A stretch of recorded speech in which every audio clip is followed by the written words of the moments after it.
Yo, so I have a question. You remember how before I was like, "Hola, mi amigos," right?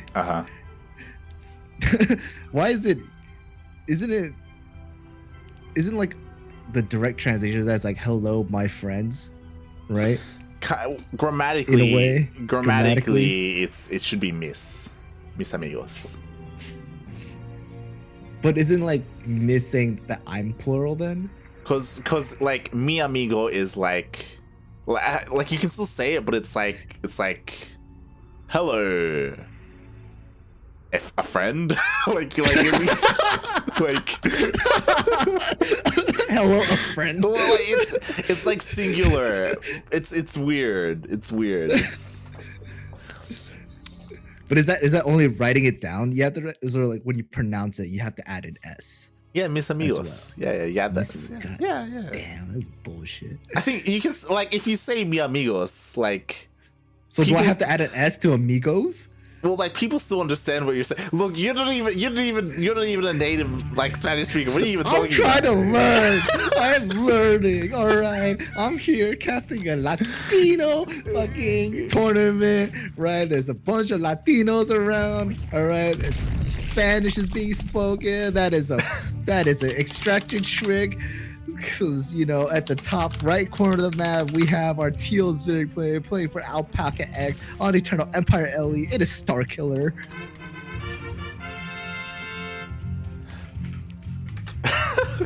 Spawning in the bottom left-hand corner of Eternal Empire LE. As I set up casting tool, I apologize as teams will not be correct for this first game intro.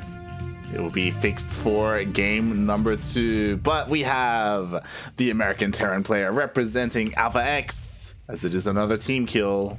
It is Vindicta. You had all that time setting up, and you're here telling me, "Hey, talk about the players." And I'm like, "What do you want me to say?" You didn't talk about the players. What are you on about? You didn't do it. You just fucking I don't know what you were doing. What the heck is that? Hello? Oh god. All right. So that's a hatchery on Vindicta's natural. So yeah, that's cool and all. Yeah, it is a hatchery on his natural, and Starkiller, he's playing like Blisk right now. He's like, again, like we'll see if this finishes up. We'll see, like, I guess his goal will be to make a queen and spread some creep. Yeah, I haven't seen this in quite some time.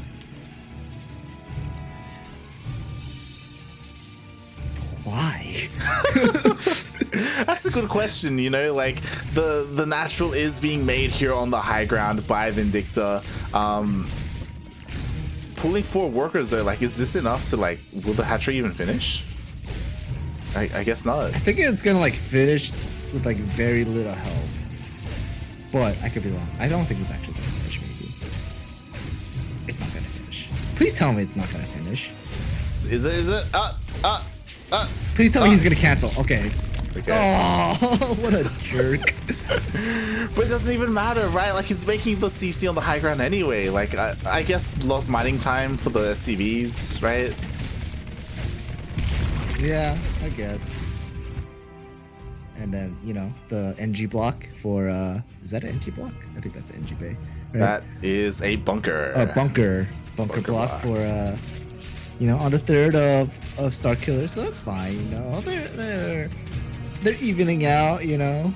So like you scratch my back, I scratch yours, kind of thing. I agree with you in the sense that like what was the purpose of that? Like, I mean, he did force. It's weird, right? Because he forces the SCVs to stay at home. He forces the Reaper to stay at home. So you would expect like a fast third base behind this, but because of the bunker block, there was no fast third base behind this. So Starkiller didn't take advantage of the fact that there was no Reaper harassing on the other side of the map, right? So it's like, is it worth it? Well, Vindicta scans the main because he couldn't go in and sees a fast layer, 2-base layer coming from Starkiller here. Armor being dropped down for Vindicta with the Star Force. I want to say some kind of cheeky stuff going on for both players. I'm really hoping 2-base fire, but you know, that's me. Yeah, we'll have to keep an eye on the gas counts. Oh, all 4 gases are being taken. We have a 2-base Spire on the way. Don't get your hopes up, man. It might not. Yo, it's a 2-base Spire. You wouldn't take 4 gases like this just when Lair is finishing up. There it is.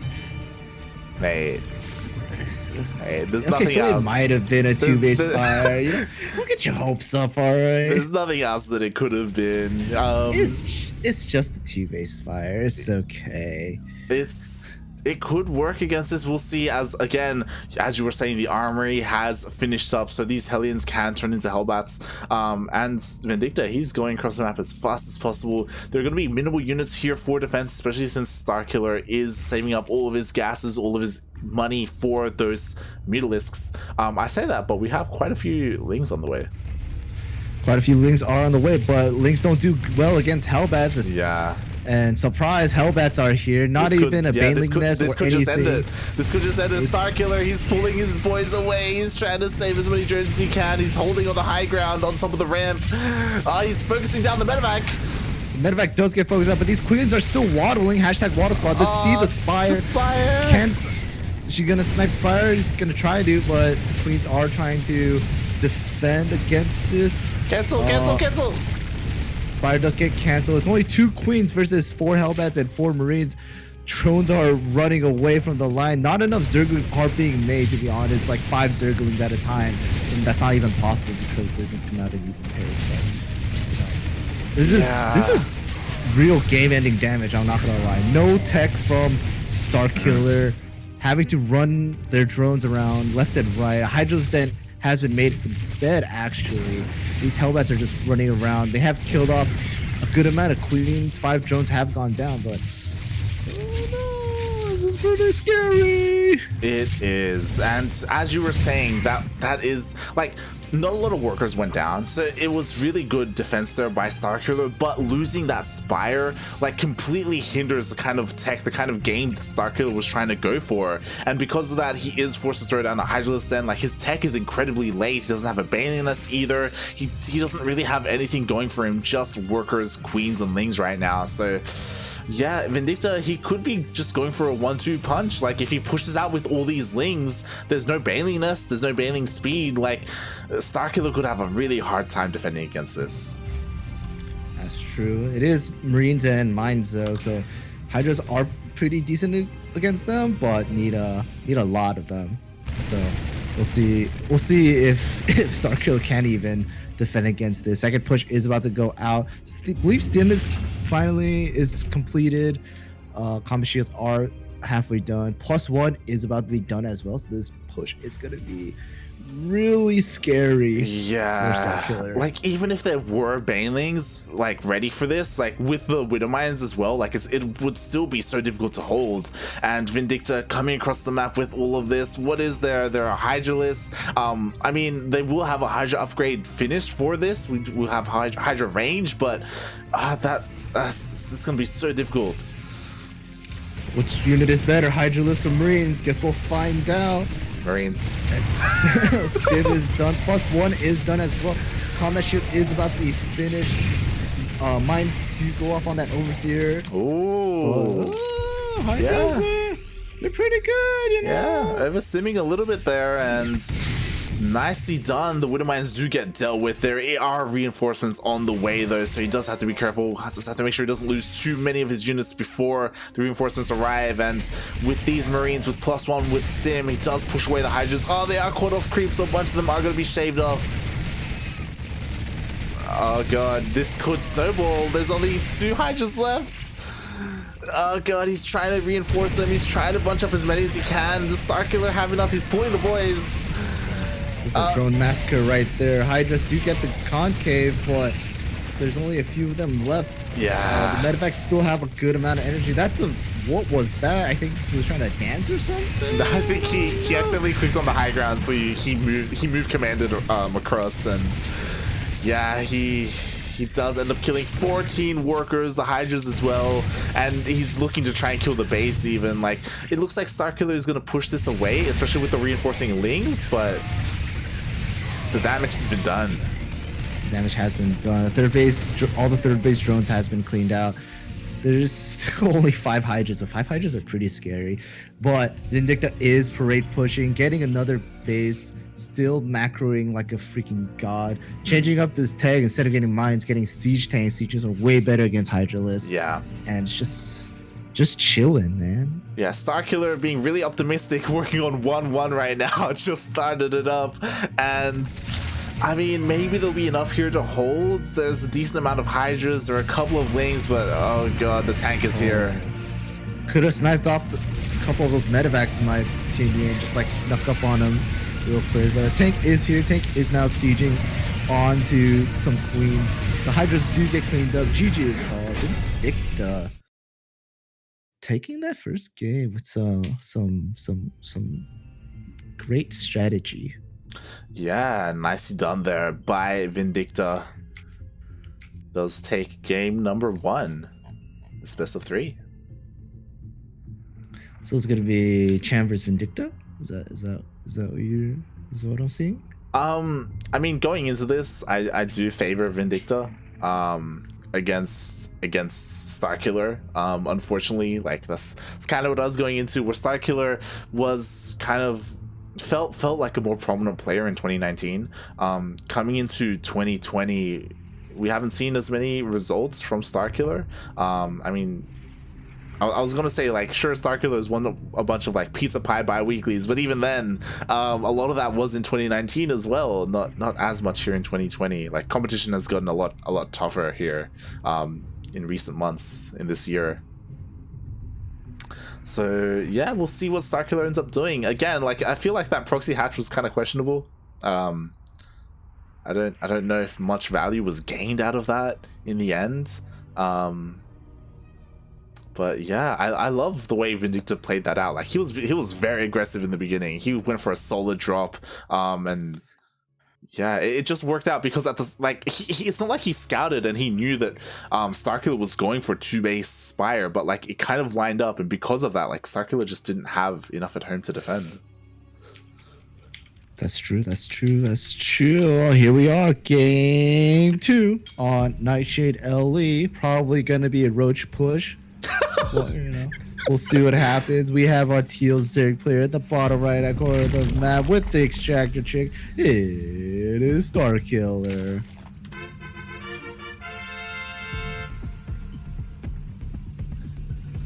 And spawning in the top left-hand corner of Nightshade LE, we have the American Terran player representing Alpha X.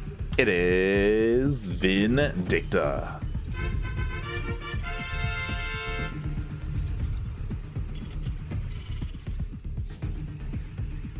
Dude, I'm so excited for brownies. What kind of brownies? You gonna do anything special? You're gonna add something? I bought some oranges, so maybe I'm gonna put make some orange brownies. Okay. Depends on how much flour I have, actually. I was gonna ask, actually. Brownies is you got a wider range of brownies available to you, like chocolate brownies. Are you gonna go for like something else? Chocolate, dog. Chocolate. The fuck you? Who doesn't make chocolate brownies? I mean, they exist. You don't have to go for chocolate. This is called blondies or cake. Like a Jaffa cake. Is that what you're getting at? Is that Jaffa cake essentially just a white brownie, right? Like that's all that is. Okay. I do approve of this. This time Starkiller is going for more of a standard opener, going for his 3 bases, no hatchery across the map, none of that shenanigans. Yeah, I guess this isn't a roach push, but that's fine. It's fine, We'll see how that works out for Starkiller. Yeah, maybe even Vindicta a little bit surprised, like, oh, okay, 3 bases, played straight up, all right.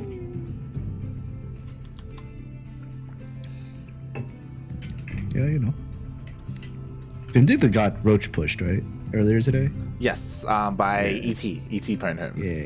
Yeah.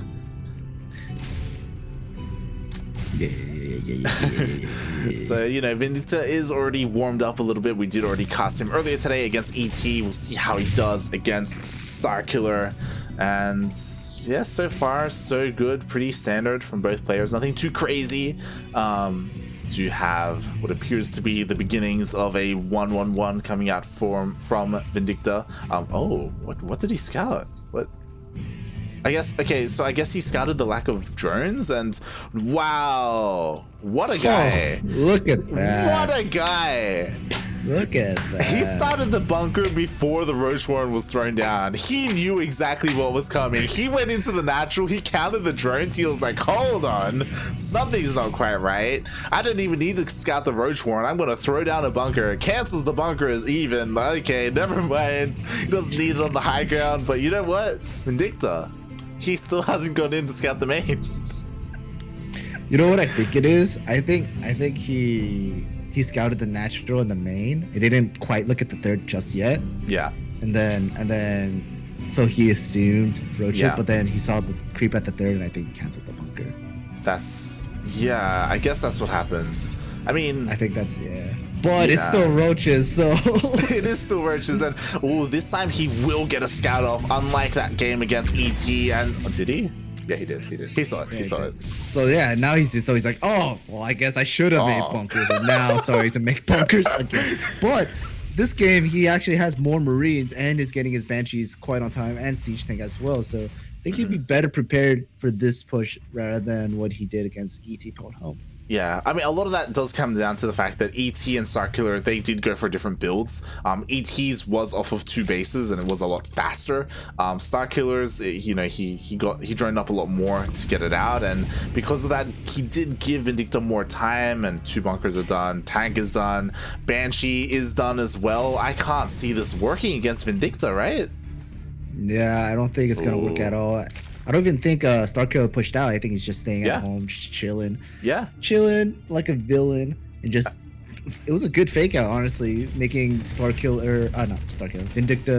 invest in some units that probably doesn't want to invested in bunkers as well. A lot more Marines, whereas could have gotten Hellbat or Hellions to roam around the map. Whereas now Starkiller is fully saturated on minerals for all 3 bases. Yeah, Starkiller, you know, went for that early Roach Warren, but instead droned up and was able to fake Vindicta out. And Vindicta, he did scan the natural, he saw all the drones there, so he did figure out that there wasn't a push on the way.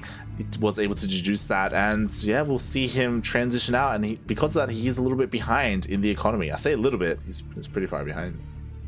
Yeah, I mean, 20 workers isn't so bad, right? Terran's got, what, mules? I think that's what they're called.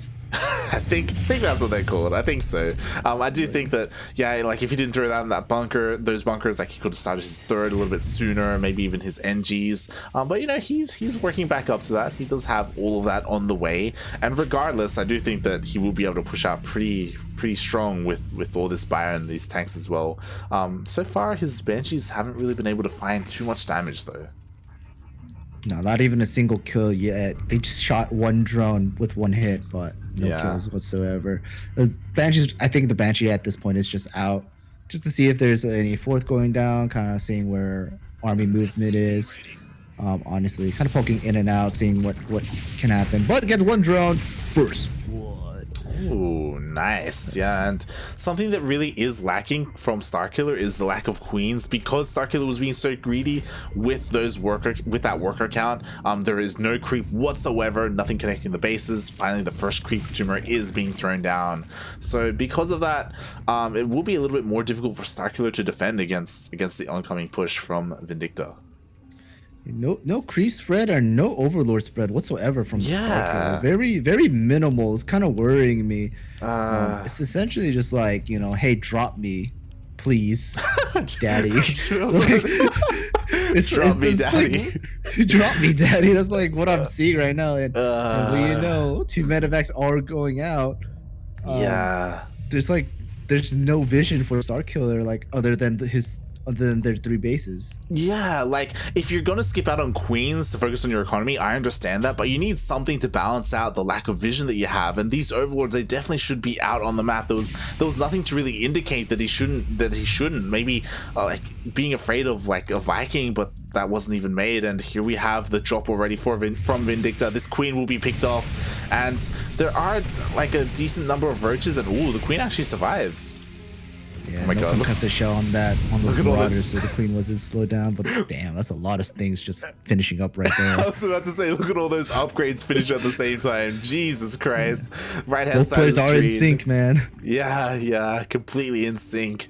And we'll see as we have a Roach Ravager push coming out from Starkiller. Speaking of like lack of vision, Vindicta has no idea that this is outside his main base. Yeah, there's so many Ravagers. They're gonna one-shot tanks fairly easily. There are tanks on the high ground, which is nice. Tanks are gonna fall to these biles. Tanks on the high ground doing so much damage. I feel like, and giving like with no Overlord to kind of spot those tanks on the high ground, Starkiller can't really do anything. He's gonna have to go for the third, which gets a lot of SCVs with those bios, but with the bio here from Vindicta should be able to clean this up or even just ward them away at least. While it's a bit of a drop at Starkiller's base, but I think that was cleaned up as well. Yeah, it's coming back home to defend, which may not be the best decision since this does get cleaned up anyway. But yeah, that was a lot of worker kills. 21 workers went down to that push. That was, even though it does get cleaned up, that was completely worth it by Starkiller. Yeah, it was more reinforcements on the way from Starkiller, more Ravagers, more Roaches. Yeah. And I don't know, committing to this maybe not be a good idea. At least kind of think Vindicta's got a good amount of tanks, or I don't even know how many tanks are left now. I still think 3. Yeah, 2 on the high ground, 1 on the low ground. Kind of just chilling and, chilling like a villain. I do think that Starkiller overstayed his welcome a little bit there. Did lose a couple more roaches a little bit unnecessarily. Meanwhile, is going for that infestation pit, going for Roach Hydra. Okay, interesting. Kind of more of an old school composition, as we do have this drop from Vindicta hitting up here to the north. Meanwhile, there's a drop to the south as well. Vindicta looking to try and deny that fresh base that Starkiller's trying to take.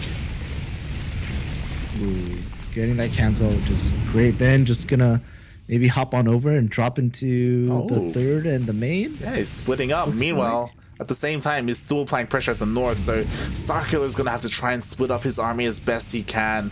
Nothing appear in the main base there.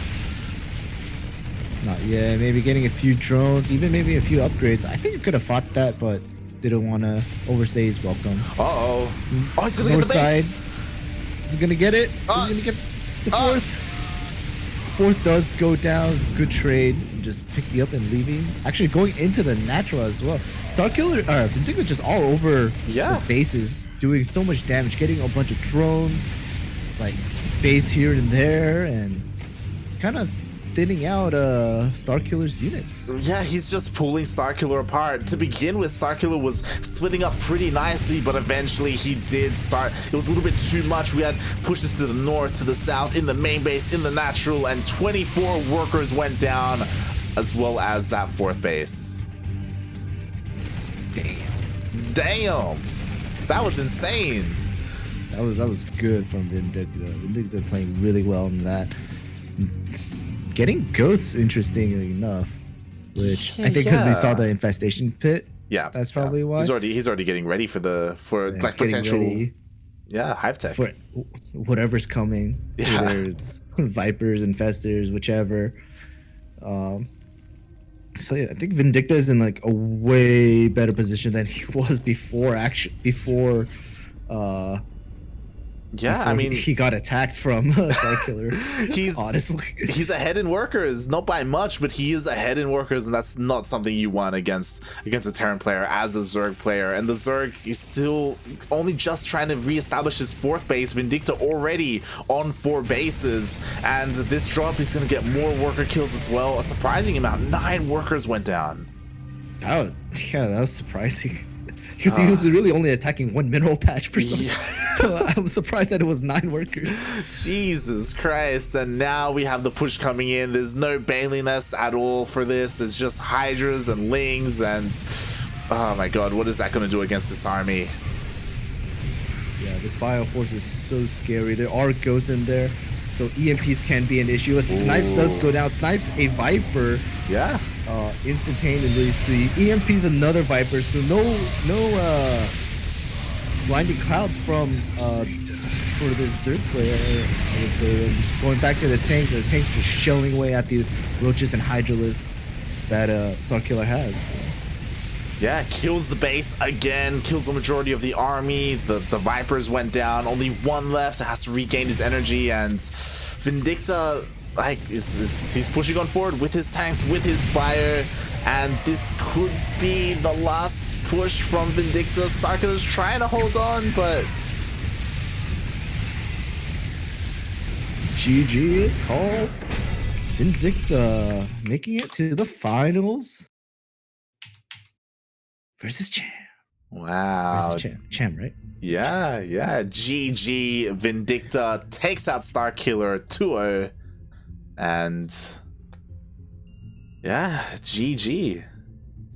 Dude, that guy played out of his mind. I'm not gonna lie. Oh yeah, he just turned it on everywhere. That was damn, son.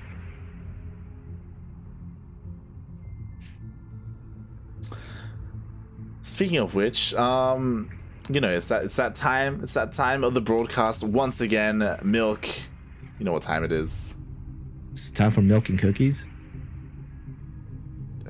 No, look at the in-game chat. Look at the... Oh man, it's time for the raffle.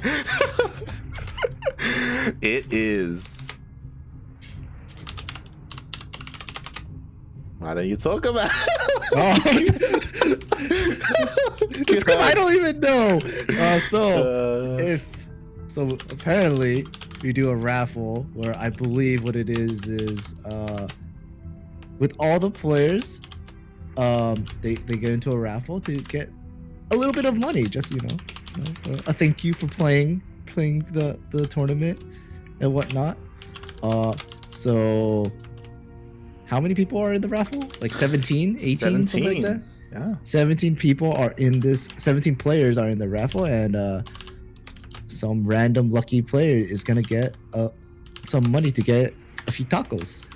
It was like $15, right? Yeah, something along those lines. I believe it's like 8 USD or something. I could be wrong. Yo, that's a good amount of tacos. That's a good amount of tacos. And it is. Or I guess cheeseburgers too, if you want, whatever. Yeah. So doesn't that mean like the finalists can get in the raffle as well? So they get extra money? Yes, that's exactly what that means.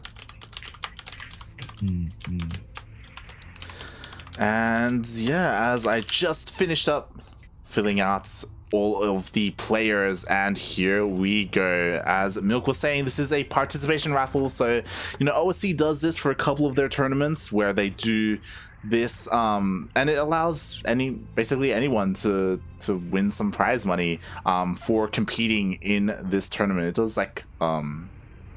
does incentivize more participation, and it rewards players who aren't necessarily the best of the best. I believe it was a couple of weeks ago now, E.T. Home actually won the participation raffle, which was cool to see, and B-Lord as well. And yeah, I think it's time to hit that randomize button. All right. Wow. It is. Congratulations, Nina. Yay. Well deserved. Nina, of course, the American player. She made it all the way to the semis, and yeah, semis do win some prize money, I believe, and on top of that, does also get some more. Which term is that one where like the highest player from a certain region gets money? This one. Is this one? Okay. Yeah. That's what I thought. Yeah. So Cham gets money no matter what, right? Yes. Cham does win money regardless. And Vindicta gets money as well, right? Yep. I mean, top two do get paid out, and the top from America and the top from Latin America do get paid out as well. So yeah, a bit of extra prize money there.